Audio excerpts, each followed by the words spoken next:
Hey everyone, welcome to my channel, Healing in Her Era. My name is Raven. I'm 34 years old and I'm starting over in Houston. If you're here because you might be feeling lost, healing from some type of grief, healing from some type of trauma, just trying to figure out how to move forward after a major life change, and I want you to know you're not alone. I said my name is Raven A. I am here.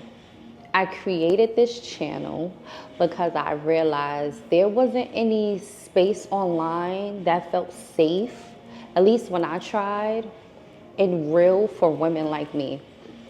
Navigating through grief, trauma, reinvention, and self-discovery all at once is a lot to take in. But this is my journey and I want to share it with you guys, honestly. I'm going to just give you a quick personal grief moment. When I was 17, I lost my mother. That moment right there shaped my life forever. Like, grief hit me so hard and influenced so many things like self-esteem, friendships, relationships, like so much. I've also had a fair share of toxic friendships. I've also been through heartbreak. But moving has been my set free. Starting over really requires a lot of courage and reflection. You really have to reflect on things that you want to get past and what put you here. Grief and trauma kind of affect your motivation. Well, it does, not kind of. It affects your transformation from being who you were, trying to mature. Like I said, a quick grief moment was that really shaped my life was when my mother passed when I was 17 years old. I then knew that life would never be the same for me. Like, it came to a point where I didn't recognize myself. I was seeking attention from others because losing my mother made me feel alone, even when I had friends around, family around. But it's nothing like that loving feeling from your mother. And because of that, I seek attention in the wrong places, with the wrong people. Like, I didn't have any real life role models around for me to say, hey, I see that you're going into a dark place, or I see you going down a path that you may not be able to come back from, or it may permanently hurt you in the long run. I feel like because from a very, very, very young age, I was popular.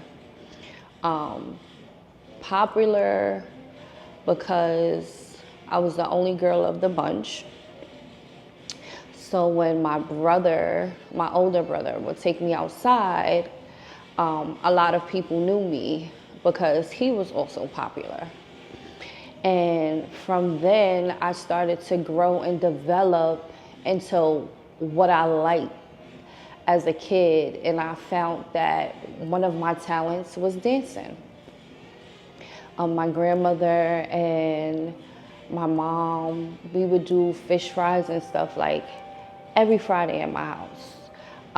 And then I had a cousin who lived right down the hall. So if it wasn't us doing something, it was them doing something. And our hallway was just kind of always packed. And I was always placed in the middle of a circle like, go Ray Ray, go Ray Ray. Like, and from that very moment, I knew that there was this one thing that I loved, that when I did it at that moment, it was something for me. It was my escape. I felt free. I felt like I lived in a world by myself when I was able to dance. And thankfully, I had a great support system. Anything that I ever wanted to do in life, it was actually given to me. I didn't have too bad of a childhood. Like, we struggled, but even if we did struggle more than what I've seen, like I said, it wasn't presented in front of me. I never felt it. I would hear my grandma say all the time, like, I'm on a fixed income, but I felt like she was still rich, or she had a significant amount of money, because anything that I ever asked for, anything that I ever wanted to do, it was provided for me. I didn't know what sacrifices that she had to do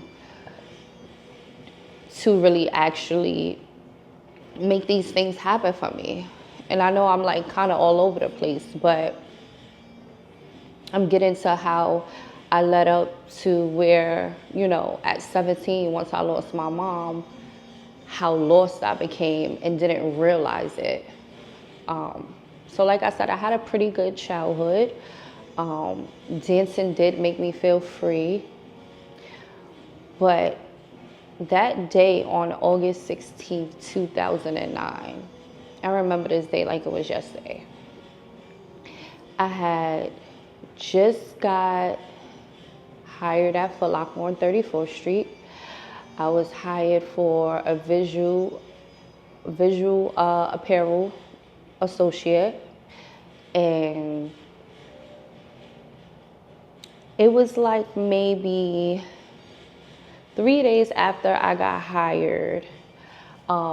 Me and my mom was talking, and my mom was a social worker at this time, and she was telling me like, hey, baby girl, I got you. Like, I'll give you a Metro card. At this time, weekly Metro cards, I think, were like $20-something, $21 for 7 days or something like that. And she was like, once you start getting your money, you know, like, don't even worry about paying me back. I'll get you a few Metro cards until you get your check. Mind you, I sacrificed going on a family cruise that my grandmother paid for. She paid for everybody to go on this cruise. So like, my brothers were gone, my uncles were gone, some of my cousins were gone, my grandmother was gone. And I didn't have a funny feeling the morning of August 16th. I just knew August 15th, I spoke to my mother that night. And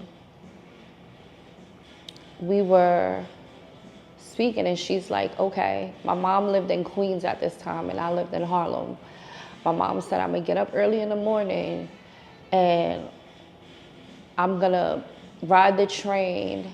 I'm gonna bring you the Metro card. And at this time, my nephew Nair, who's now 17, he was just a baby. She was like, I'm gonna pick him up and I'm gonna take him for a few days. So we arranged everything. So now I'm at the train station waiting for my mom. This is the next day. I'm at the train station waiting for my mom. And I'm calling her. At this point, I'm fed up, I'm irritated, I'm mad, because I felt let down, and it's okay, because I'm human. Once I realized that my mom wasn't coming, I kind of just left her like a nasty voicemail, not too nasty or disrespectful, but kind of like, hey, I'm not talking to you for a while because like you stood me up and you knew that I had to be to work at a certain time. In the meantime, I'm getting phone calls flooded from a person I no longer speak to, but at this time she was a very, very important person in my life. She wasn't my biological niece, but my brother's baby mother did have other children besides my niece and my nephew at the time. So I claimed her other kids to be my biological nieces and nephew. She's calling me, my brother's baby mother is calling me, but they're calling me back to back to back to back to back to back to back. And, you know, at this time I lived on the west side of Harlem, in Grant Projects. Hey, Grant. So this is Broadway in Amsterdam. I'm now at the D train, the ABC and D, which is on St. Nicholas and 2/5.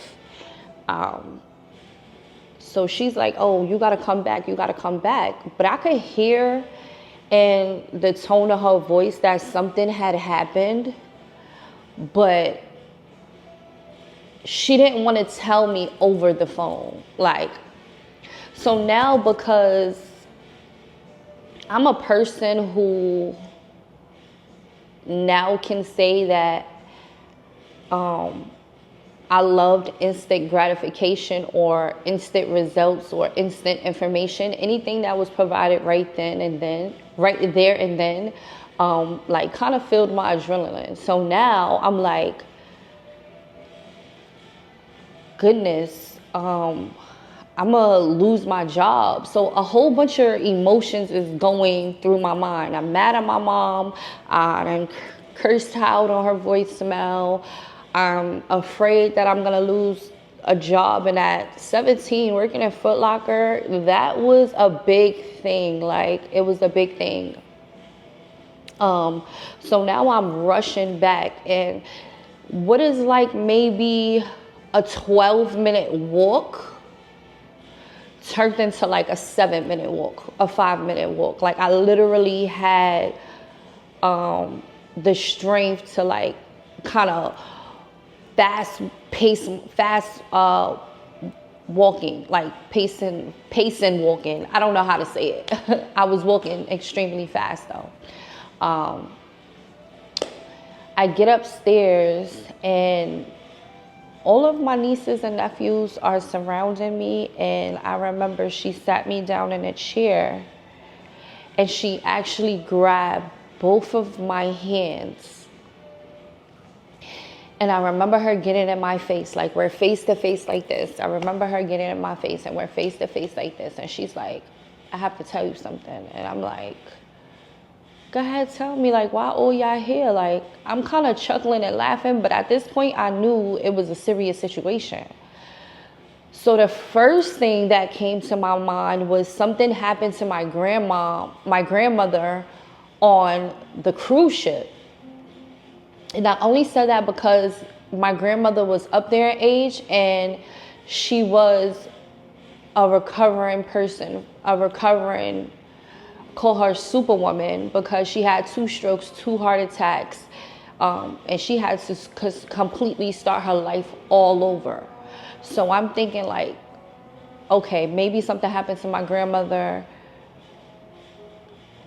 Let me just prepare myself. It was beyond me that she was about to tell me that my mother has now passed away. Like, it was never a thought. So once she actually held me down and we're face to face and she's like, I have to tell you something. My mother's name is Sean. Continue to rest in peace, Mom. She was like, Sean passed away. And I remember saying like, huh? Like, the exact way that I'm presenting it to you on camera is exactly how I was like, huh? I was like, say that again? And she was like, Sean passed away. I remember feeling like I died. Like, I remember completely feeling like every breath, every nerve, every sense, thought, toe, tongue, any part of my body went completely numb to the point where like I can't like it's an out of body experience that I can't explain. But I felt like nothing. Like when she did ask, like when I did like try to come to my senses and like really take everything in and acknowledge what was happening at this point, I was actually like, okay, in my head, your mother's dead. And now I feel like a bag of sacks because I was being very rude to my mom on the answering machine, not knowing that she wasn't answering me because she wasn't alive. So I beat myself up for a very long time, like trying to figure out, like how this happened. Was she on the phone? Was she ever trying to call me? Like so many things were just going through my mind. But it was that very moment I literally knew. I asked my brother being mother, I said, can you please let go of my hands?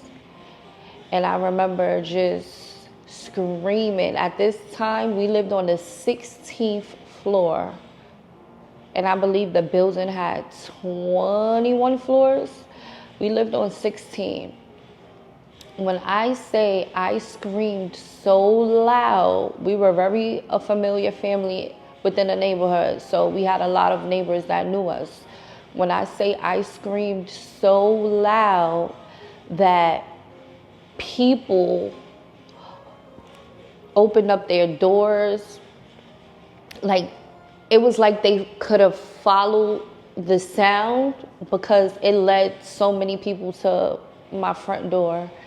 And at that moment, I didn't know what to do. I don't even remember how I contacted my job. Like all of that stuff is kind of a blur from the moment she told me my mom passed up until when it was time for us to start preparing arrangements for my mom's funeral. So now I'm 17. I can't identify the body. My grandmother's on a cruise. My uncle's on a cruise. It was a traumatizing thing, right? And from that very moment, I couldn't identify what depression was. I didn't know how to grieve because I never lost nobody that's close to me. I didn't know what a therapist was because the things that I was going through in my life, I didn't feel, and my family may have not felt or identified that I had need to be placed in therapy. But from that very moment, August 16th, 2016, and I might have said 2009. I might have said 2009. Look, it was 2009. I don't know where I get 2016 from. I do have a lot of death dates that are close to me. So from time to time, like near and dear, I know that my grandmother passed away in 2013. I then lost my dad. I lost my grandfather. So like all of my immediate family started to pass away, not right away, but within a significant amount of time that you would not think to have fully healed from these deaths. So yes, 8/16/09 was the day that shaped me into a whole different person. The innocence that I had of not knowing things or not being introduced to certain things now have changed. I have now had to become an adult because I had two little brothers. At that time, they were, I want to say 9 and 6. Yeah, like 6 and 9. So at that point, I knew like my life was changing forever. But this is a small introduction. I feel like I did give you guys a lot. I am going to move forward into telling you how starting over at 34 isn't easy. I'm now going to go ahead and tell you, not today, but in a later video, I am going to go ahead and get into how therapy has now helped me. I am going to go ahead and get into some more backstories. But I just wanted to formally introduce myself and let you guys know what my channel is going to be based on.